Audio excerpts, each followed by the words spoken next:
తింటున్నానమ్మా. ఇప్పుడే ఒక వీడియో తీసాను, తినేసి మళ్ళీ షూట్ చేసుకుందామని చెప్పి తింటున్నాను. మరి ఈ వీడియో తీయవా మీ సబ్స్క్రైబర్స్ కి? తీస్తాలేనన్న. ఇంతకీ ఎక్కడి నుంచి పట్టుకొచ్చావమ్మా దీన్ని?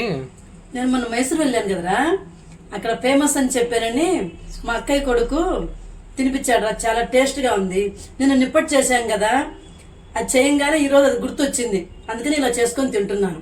మీకు కూడా చేసి పెడతాలే, నేను ఒక్కదాన్నే తినలే. అలానే మా సబ్స్క్రైబర్స్ కూడా చేసి చూపిస్తాను. ఇప్పుడు అది చేసేసుకుందాం, వచ్చేసేయండి. ఇదిగోండి, ఇది కొత్తిమీర పచ్చిమిర్చి పేస్ట్ అండి.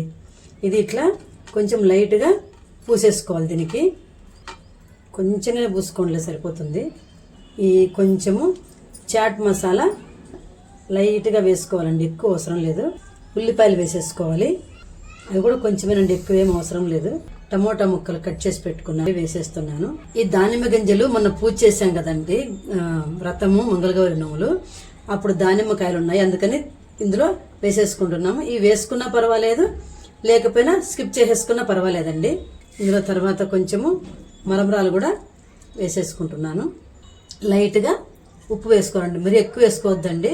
మీరు ఎంత తింటారో చూసుకొని దాన్ని బట్టి వేసేసుకోండి.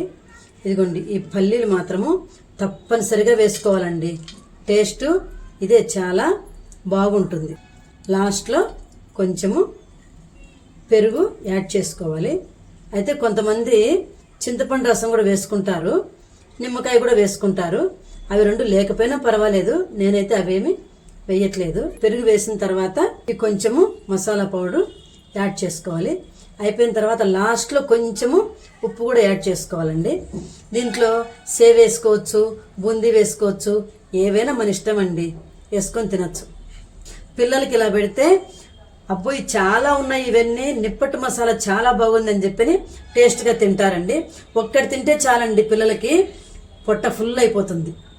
దీని మీద క్యారెట్ తురిమి కూడా వేసుకోవచ్చండి, టేస్ట్ అమోఘం అండి.